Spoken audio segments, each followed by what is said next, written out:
यार वो लड़की किससे बात कर रही होगी, वो लड़की अभी खाना खा रही होगी या नहा धो रही होगी। ऐसी ऐसी थॉट्स चलती हैं हमारे दिमाग में। ज़रा सोच कर देखो यार, उस इंसान ने खुद की कंडीशनिंग किस तरह की होगी जो हर टाइम ये सोचता है कि कोई भी गलत थॉट ना आए मुझे, हमेशा पॉजिटिविटी बनी रहे, नेगेटिव थॉट दूर दूर तक ना भटके मेरे। उसने इस चक्कर में क्या किया, नेगेटिव थॉट को इतनी ज़्यादा इंपॉर्टेंस दे दी, इतना ताकतवर बना दिया कि अगर उसको कोई एक भी नेगेटिव थॉट आया तो वो पैनिक कर जाता है, उसको टेंशन हो जाती है। और इसी तरह से हमारा माइंड करता है। अगर हम इस माइंड को ना समझें ना तो हम कभी भी ब्रह्मचर्य का पालन नहीं कर पाएंगे, क्योंकि माइंड से बढ़कर और माइंड से ज़्यादा खतरनाक चीज़ हमारे लिए कुछ नहीं है। उस ब्रह्मचर्य को क्या ब्रह्मचर्य बोलोगे जिसमें आपने अपने माइंड को ही ना समझा हो। माइंड कंफ्यूज्ड नहीं होता है, सबसे पहले ये बताऊं। Mind itself is a confusion. Mind हमेशा एक चीज की तरफ भागता रहता है, भागता ही रहता है, भागता ही रहता है, भागता ही रहता है। वो क्या है? एम्प्टीनेस से दूर। आप हमेशा नोटिस करना, आपका माइंड कभी भी खाली रहना नहीं चाहेगा।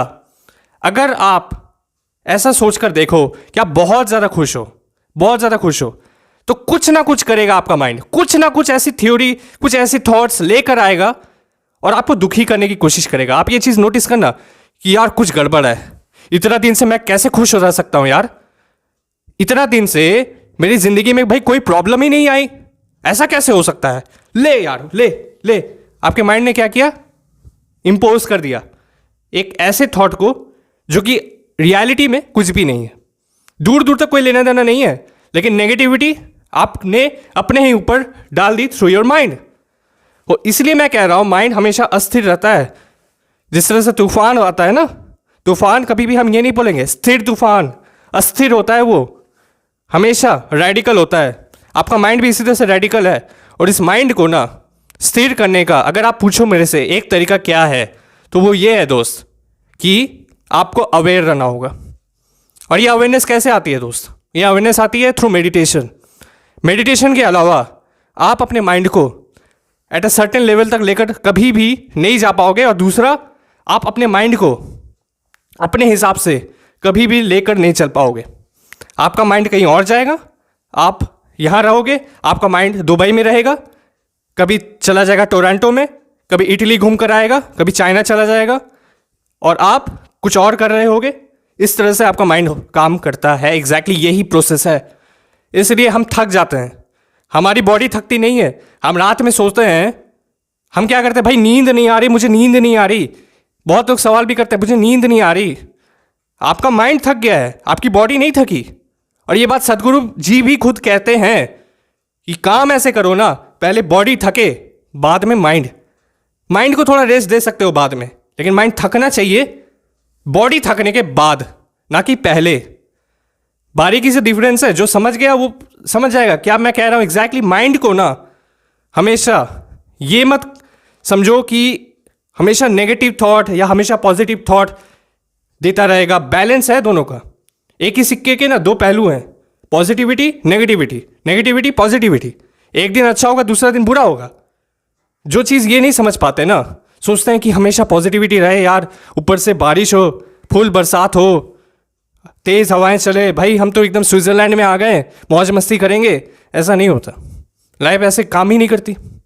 आप जितना भी कोशिश करके देख लो, आपके हिसाब से दुनिया नहीं चलेगी। दुनिया छोड़ो, आपका मन भी, आप खुद देख लेना, ये चीज़ नोटिस करना, आपके हिसाब से आपका माइंड भी नहीं चलता। और उस चीज़ को चलाने के लिए लोग ये भी कहते हैं मेडिटेशन करो, और इसलिए ही कहते हैं, यही रीज़न है, एग्जैक्टली यही रीज़न है। दूसरा सवाल था कि बैड थॉट्स को किस तरह से काउंटर किया जाए। गलत विचार आते हैं, इसको काउंटर करने का सिर्फ और सिर्फ एक तरीका है, इंटेलिजेंस, आपकी ह्यूमन इंटेलिजेंस। क्योंकि हमारा जो ह्यूमन इंटेलिजेंस है ना, वो हमारे ही खिलाफ है। हम क्या करते हैं, अपनी इंटेलिजेंस को इनसिग्निफिकेंट जगहों पर यूज़ करते हैं, जहाँ पर उसको इस्तेमाल करने का कोई रीज़न भी नहीं है।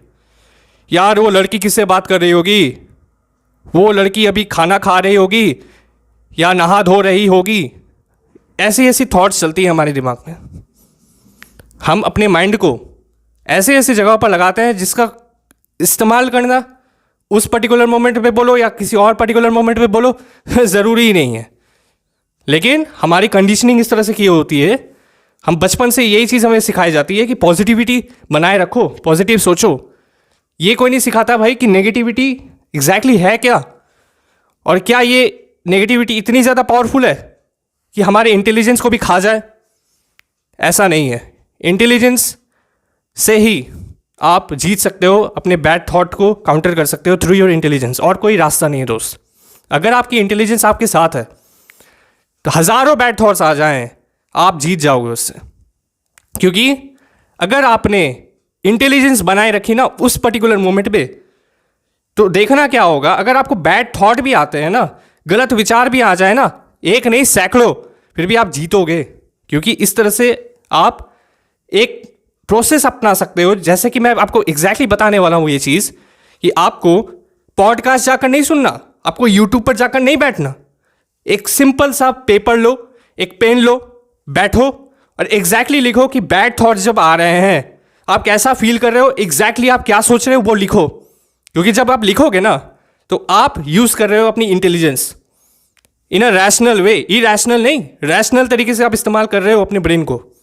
उस पर्टिकुलर मोमेंट पे आप ये नहीं कर रहे हो कि भाई फ़ोन कर लिया किसी को और बात कर रहे हैं यार कि यार देख ऐसा हो रहा है मेरे साथ, अब मुझे लग रहा है कि गड़बड़ हो जाएगा कुछ, यार फिर से सिगरेट पीना पड़ेगा, यार ये हो जाएगा वो हो जाएगा। ये नहीं, पेन लो, पेपर लो, लिखो बैठकर। जब तक कि आपके अंदर बैड थॉट्स कमज़ोर ना पड़े आपको लिखना है। और ये चीज़ होगी, हाथ जब चलेंगे ना और आपका दिमाग काम करने लगेगा ना, ये लिखना है, अब ये लिखना है, अब ये लिखना है, तो बैड थॉट्स धीरे धीरे स्लोली फेड करने लगेगा। और ये चीज़ होती है, ये चीज़ बहुत सारे लोग ट्राई भी करते हैं। क्योंकि मैं आपको एग्जैक्टली यही चीज़ बता रहा हूँ कि पॉडकास्ट सुनोगे कहीं पर भी जाकर, उससे पहले तो भाई इतने सारे ऐसे ऐसे एडवर्टाइजमेंट दिखाए जाते हैं, ऐसी ऐसी चीज़ें दिखाई जाती हैं जो कि आपको और ज़्यादा बैड थॉट्स, गलत विचार बोल लो इसको, उसको और ज़्यादा बढ़ावा दे देती है। समझ गए? तो इसलिए पेन लो, पेपर लो, एग्जैक्टली लिखो कि क्या चल रहा है, और लिख कर अपने आप को थोड़ा सा रिलैक्स कर पाओगे। इसलिए कह रहा हूँ intelligence is the only way to counter your bad thoughts. इसके अलावा मुझे तो नहीं लगता कोई और ऑप्शन है। मेडिटेशन अवेयरनेस के लिए है, यहाँ बात हो रही है बैड थॉट्स की, और बैड थॉट्स को काउंटर करने का एक ही तरीका है इंटेलिजेंस। आपकी इंटेलिजेंस आपके अगेंस्ट जाती है, बोलकर ही आपको गलत विचार आते हैं, समझ रहे हो? तो अगर आपको बैड थॉट आता भी है, वो एग्जैक्टली इसलिए आता है क्योंकि आप खाली हो। और अगर आप खाली नहीं भी हो हो सकता है कि अगर आपको गलती से भी कहीं ना कहीं अगर आपको बैड थॉट आता भी है, तो आप अपनी इंटेलिजेंस है ना उसको आराम से डील कर पाओगे। इंटेंसिटी में जैसा कि मैंने आपको बोला, यहीं पर आके सारा डिफरेंस आ जाता है। कैसे? कोई इंसान 15 घंटे मोबाइल चलाता है, वही सारी चीज़ें देखता है, वही इंटेंसिटी के साथ। आप हो सकता है थोड़ा आपका तीव्रता कम हो, आप 1 घंटे के लिए देखते हो। या कोई इंसान है जो ब्रह्मचर्य का पालन कर रहा है, मैं और आप, हम बिल्कुल भी नहीं देखते। ठीक है? तो यहीं पर आ जाती है इंटेंसिटी की बात, यहीं पर आ जाती है सॉल्यूशन की बात। That's it for today, bye.